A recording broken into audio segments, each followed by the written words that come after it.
Oh, now family, what's happening with you? What it look like?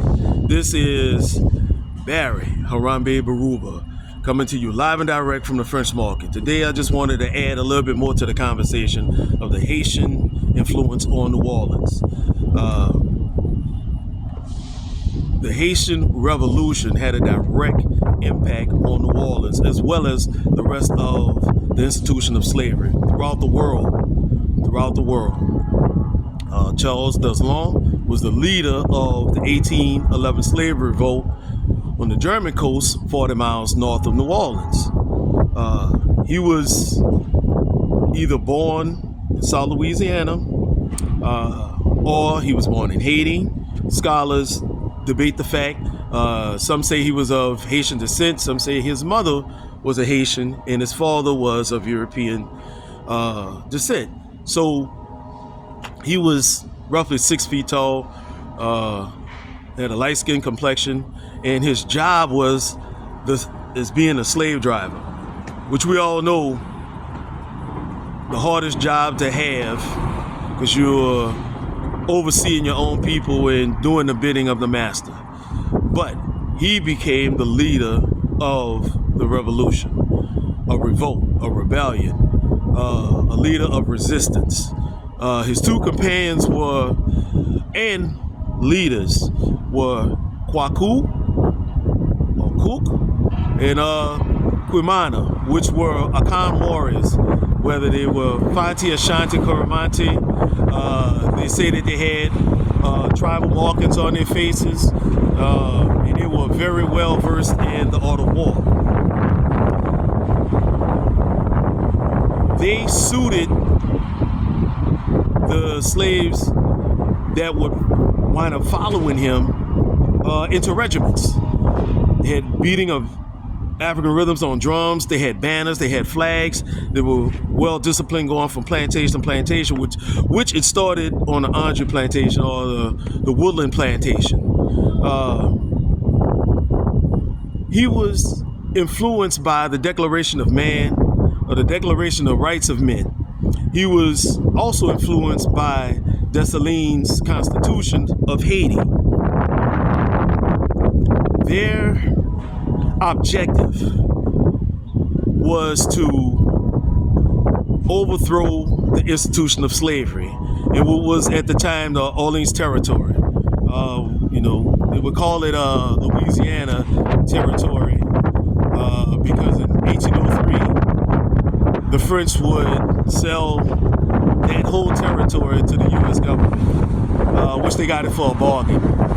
But their plan was to overthrow the government, which was ran by W.C.C. Claiborne, and make this a black republic very similar to that of Haiti. They started,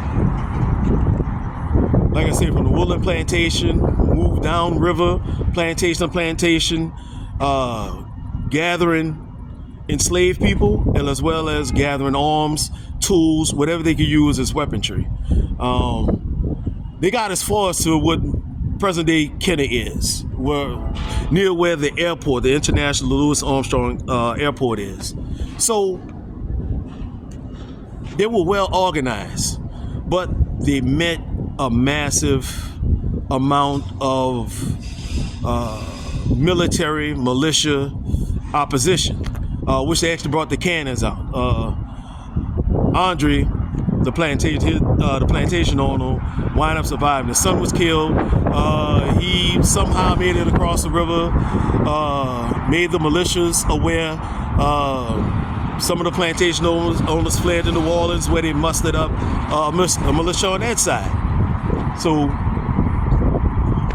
during the fierce battle, which happened between 2 days, but roughly January 8th to January 10th, and that's another thing. January 6th was King's Day, so all of these planners were celebrating and, bringing in the Mardi Gras fervor and feelings of Mardi Gras, and it was one of the perfect times for them to attack. There was a terrible storm, so the streets were muddy, the roads were muddy, and they would think that it would be hard to move any militia through that, but say this to say that they were one of the greatest stories ever told. On their way, they were chanting freedom or death onto New Orleans with their objective of making it an African black state. That is the influence on New Orleans. They were supposed to unite with the enslaved people here, but some of them were recently from Haiti, because in 1809 and 1810 you had an influx of Haitians, white, free people of color, and enslaved, nearly 10,000, that made an immediate impact on the city. So you heard the words of war, you heard the words of insurrection, you heard the words of revolting. That was their mission. That was their life. No more slavery, no more being a slave. So then we give thanks, we honor them. They are our heroes. One of the best examples of, I would say, Pan-Africanism, because on these plantations you had people who were freshly from Africa. You had people, our ancestors, who were freshly from the Caribbean islands. You had Creoles of African descent, native descent, even European mixture, who were ready to fight, no longer wanted to be slaves. And you had enslaved people who were brought here from the upper South, from like South Carolina, Virginia, even Kentucky, Tennessee, Georgia, that were brought here. And it was an amalgamation of all our peoples who were like saying, like, look, it's no more.